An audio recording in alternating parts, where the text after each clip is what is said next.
23 tahun, tunakarya, warga Kota Bandung. Setelah itu kita kembangkan, kita lakukan pemeriksaan, maka hasil kejahatan barangnya dijual ke beberapa pelaku yang sudah ditangkap. Kita tetapkan sebagai tersangka dan kita lakukan penahanan dengan tuduhan pasal penodaan 480. Ada 3 orang, yaitu saudara E, saudara C, dan saudara S. Dalam melakukan aksinya, eksekutor saudara Jamil ini berganti-ganti pasangan. Satu lagi pasangannya saudara NBL ini dalam kondisi yang sakit, stroke, tapi bisa melakukan kejahatan sebagai jokinya. Ini luar biasa ini. Kemudian kita terus kembangkan dan dari hasil pemeriksaan ternyata saudara Jamil pada saat di Dago itu melakukan dengan berdua sebagai jokinya temannya atas nama akun alias 27 tahun. Kita belum berhasil menangkap, tetapi tempat-tempat di mana dia berada, tempat-tempat dia nongkrongnya sudah kita ketahui. Cepat atau lambat kita bisa lakukan penangkapan. Dan kita sudah buatkan DPO. Ini orangnya. Sebagai joki pada saat kejadian di Dago. Ini orangnya, DPO-nya ya. Ya, DPO yang melakukan tindakan kekerasan di Dago sehingga menyebabkan korban meninggal dunia. Dan kemudian bisa di atas sedikit kemudian. Cepat atau lambat kita akan tangkap. Kalau melakukan perlawanan kita lakukan tindakan tegas, keras dan terukur. Kalau sudah membahayakan jiwa anggota, jiwa masyarakat, kita akan melakukan tindakan. Kemudian dari hasil pemeriksaan ternyata kedua pelaku ini dalam waktu kurang lebih 2 tahun sudah melakukan 52 TKP pencurian dengan kekerasan di wilayah Kota Bandung dan di wilayah Kabupaten Bandung. Antara lain di wilayah Kota Bandung, Jalan Soekarno-Hatta, Sukajadi, Muhammad Toha, Jalan Merdeka, Jalan Rio. Artinya mereka lah yang melakukan aksi kejahatan yang sangat meresahkan masyarakat di Kota Bandung. Tidak menutup kemungkinan ada TKP-TKP lain yang masih belum kita ungkap, akan kita dalami dari mereka, termasuk sindikat pelaku yang lain. Dari hasil kejahatan selama ini kita bisa sita kurang lebih hampir 30 handphone dari berbagai merek seperti yang ada di depan kita ini. Ya, sitaan selama dari para pelaku, dari tersangka maupun dari 480 yang ditahan. Kemudian ada 2 tas, ya tas ini yang selalu menjadi incaran para pelaku, handphone, tas, laptop. Dalam kondisi apapun juga, dia tidak peduli korbannya orang tua, korbannya perempuan, kondisinya berbahaya apa tidak, baik keselamatannya, ditangkap, diambil dengan cara paksa. Kemudian itu ada beberapa kendaraan yang merupakan kejahatan.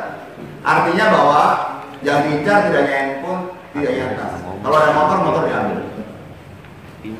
Ini yang terus kita kembangkan dan saat ini para pelaku ditahan di Satgas Polres Tabes Bandung. Kepada para pelaku kita kenakan ancaman pasal pidana 365 KUHP ayat 3 ayat 4 dengan ancaman pidana 20 tahun dan seumur hidup. Demikian yang saya sampaikan.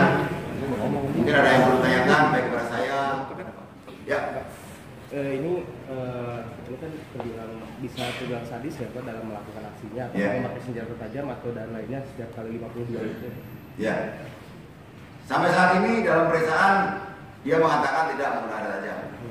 Namun demikian sudah saya mintakan jajaran kami serse untuk melakukan penggeledahan di rumahnya, di tempat-tempat mangkalnya, karena ada indikasi setelah melakukan senjata tajam dibuang. Jadi setiap aksinya dilengkapi, tapi saat tangkap memang tidak kita temukan. Tapi kan kita cari nanti dalam beberapa LP, TKP, apakah dalam melakukan aksinya ada korban yang diancam dengan senjata tajam untuk pembuktian. Ya.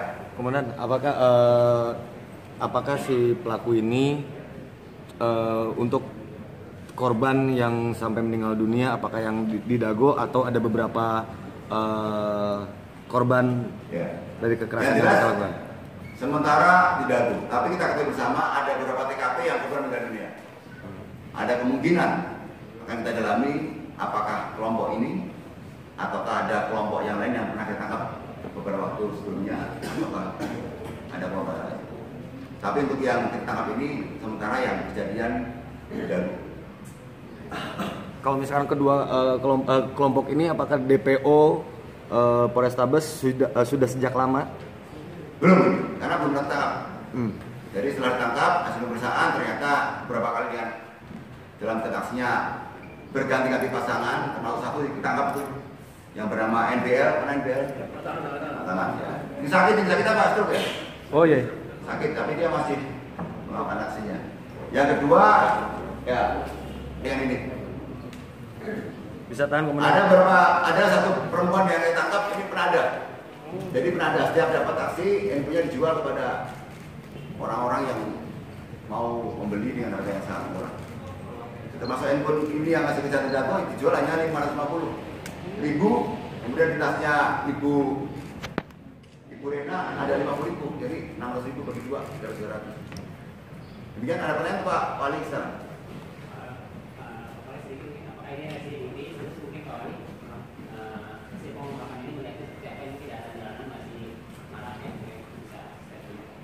Ya, yang pasti dia sudah sering kali melakukan.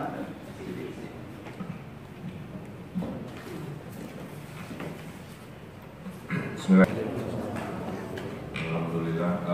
Di kesempatan ini yang pertama kebetulan hadir Ibu Rena, Ibu Amah dari Kabupaten Bandung yang kebetulan menjadi pihak korban dalam kejadian kriminalitas. Saya tentunya mengulangi lagi atas nama pemerintah Kota Bandung saya mengaturkan rasa duka cita saya atas kejadian dan berpulangnya suami Ibu Rena. Mudah-mudahan insya Allah diterima iman Islamnya.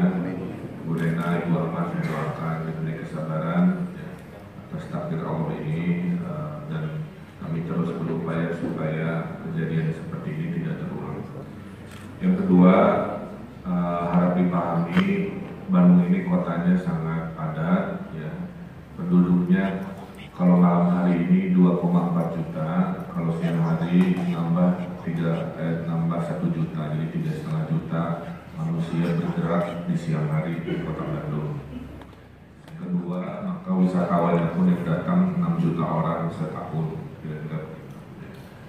Nah sehingga dimanapun namanya kota metropolitan mengandung potensi-potensi kriminalitas jalanan kira-kira begitu. Nah kalau disebut marak saya kira kita harus bicara secara ilmiah. Definisi marak itu artinya kan banyak, tapi dari hasil laporan Pak Kapolrestabes justru kalau dibandingkan dengan hal yang sama, waktu yang sama di tahun lalu itu terjadi penurunan hampir setengahnya Pak Ade. Jadi media juga saya titip cara memberitakannya jangan bikin panik masyarakat, karena faktanya betul ada kejadian, betul di setiap kejadian pasti diberitakan. Berikan hukuman yang setimpal dengan perbuatannya. Saya ucapkan terima kasih kepada Polsek Cihapit yang sudah membantu dan Polrestabes Bandung, kepada Pak Hendro dan tim setempat. Pak Kamil juga sudah membantu atas bantuan dan usahanya selama ini. Sudah beberapa pelaku bisa tertangkap. Mudah-mudahan untuk kedepannya tidak ada lagi tindakan kriminal seperti yang dialami saya dan suami saya, sehingga tidak ada korban selanjutnya. Itu saja, terima kasih. Kemudian bisa dilihatin yang DPO kemarin. Oke.